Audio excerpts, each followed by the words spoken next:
And one of the farmers see this ball of light come by just a few feet off the ground. And it's going by, and he yelled at his friend and said, "Wow, what is that? Look at this." And the guy less than 100 feet away, he said, "What are you looking at?" He said, "I don't see it." And the guy didn't see it.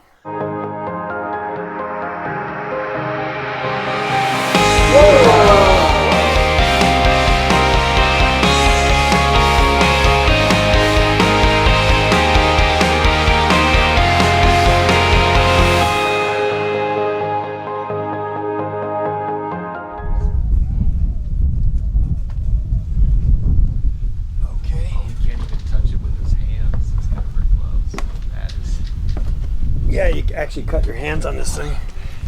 So, there we go. Okay.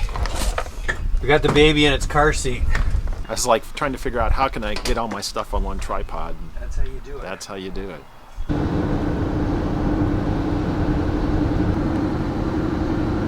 This is where we may set up tonight, right here in the carport. So we can actually set up outside the carport, and if it starts to rain, a couple of us can just pick up the whole WMD and move it right in here. So we'll be under the shelter of the carport. But in terms of viewing, I'd like to actually set up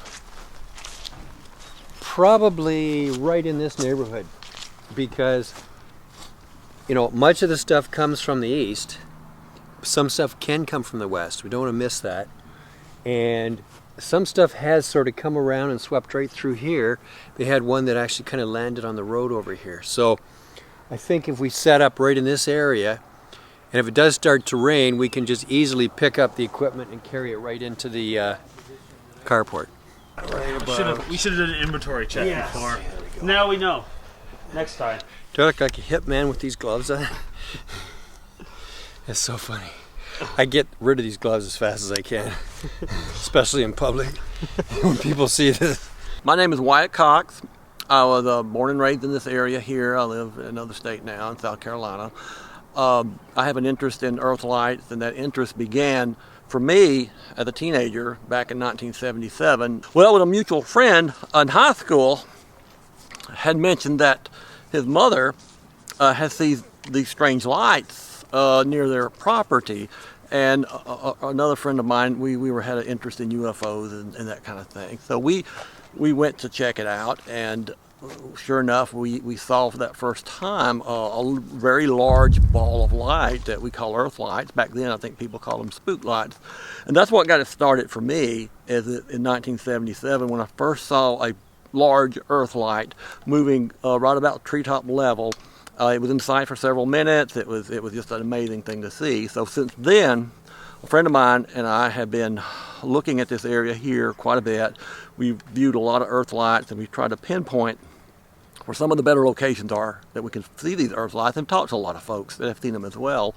So our interest has just kept going and going and going. Now from 1977 to today, we still have this interest in the earth lights. So we're still coming out here from time to time, hoping to see a good sighting of a large earth light. And sometimes we have some really good, amazing sightings. Sometimes we don't, but a lot of times we do. So it's just a hobby of ours, but we love it, and it's really amazing. And hopefully, one day this mystery will be solved. It has been an evolution. We have started just trying to think, wow, what are we watching here? Because you see these large balls of yellowish-orange light they're not flickering, or they're pulsating balls of light. And they seem sometimes near the ground, sometimes a few hundred feet from the ground, moving slowly. They don't make any sound. They're unaffected by the wind. As we've seen more and more of these, and I've probably, since 1977 until now, I've probably seen about 200 of these.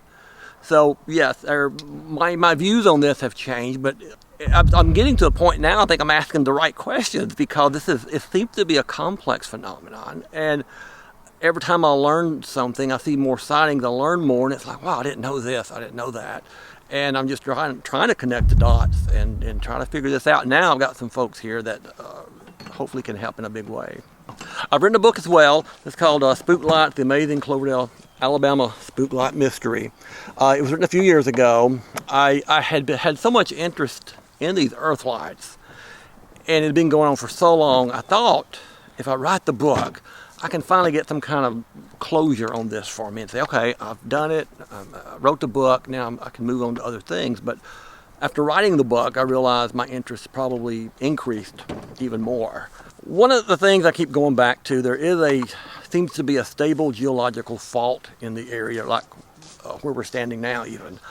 And if there is electrical currents here, there are the right minerals, quartz, iron ore, etc., I think potentially it can produce an electrical field, and it may be charging some of the pockets of air, methane gas, whatever. But that's what we first thought. And we still think there's a connection to that. But there's other phenomena that are seen here that's associated with the earth lights. And we're really struggling. I'm really struggling. I really don't know yet. After all these years and of all these sightings, I'm still trying to figure it out. There's been a lot of UFO activity in the area. There's no doubt about that. From 1973, this area had a large UFO flap. And in 1973 is the first recorded sighting I can find of an earthlight sighting in this area. Is it connected to the UFO phenomena? That's one of the questions that's been asked over and over and over. This is a complex phenomena. Right now that question's unanswered, and I'm hoping to get an answer to that, to be honest. Right now I'm just not sure. But you were telling me a very interesting story about the railway track. Yeah. What happened there?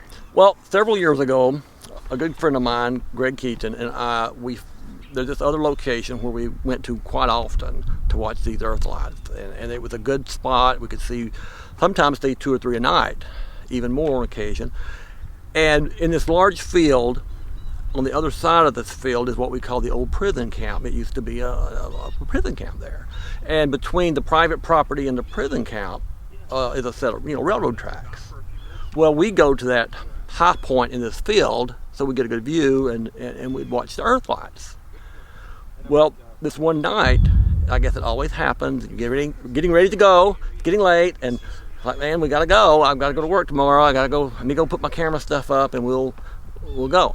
And my friend says, yeah, okay. But he doesn't come with me. He stays back there.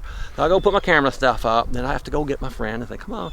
And at the time, he said, hey, there's a train coming. I can hear it coming. And there's some wood and all, so you can't see the train, but you begin to see the light appear through the darkness, And then he kind of makes the joke and says, well, why don't we watch the train go by? That way you can actually tell people we saw a light tonight, And it's just a fun thing. I said, sure, okay. Well, as we're watching the train to our left, one of us looks to our right down the track, and there is this earth light about 8 feet in diameter. We see it really, it's in plain sight. It's not that far away. It's bright. It's just hovering about 25 feet above the tracks. And just sitting there. And it's just a pulsating ball of light. And here comes the train. And there's the light. And then right at the engine compartment of the train gets directly under the light. They just both go off like they're locked together. And obviously to us, after looking at that and considering that sighting over the years, there has to be some kind of connection. And why was that earth light there at that time when the train came is something we talk about, even today. We don't know. Why would it be there at that time when we are there? And the cameras are put up sometimes too. It's like, you can't prove it's there, but there have been times when we've seen those and we would change locations even. Like, okay, we're going to try to get closer to it. We're going to get closer. And then it might appear a little bit off to the side. Then if we were to go back to our original position, then it would shift again. So it does react to people. Is that life? Is that... I have no explanation for that except to say it responds and reacts to people. There's been a couple of occasions where it seems to have reacted in a way that I can't really explain. Like in one case where I'm watching an earth light and I think it's far away. And I go, well, that one's far away. I don't really care about that one. Because it was just a smaller point of light. And then right when I could, for just a brief point of time, get a good view of it, then it enlarges to its full 8-foot diameter size. Only when I get that good view of it. And then as it goes past a few more trees and I can't see it real good, but I can see it but not real good, then it went right back to its small size and just kept going.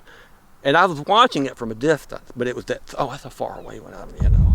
But only when I got the best of all the views for that brief, say 4 or 5 seconds, and it just lit up and went back down. After, it's like, how coincidental is that? But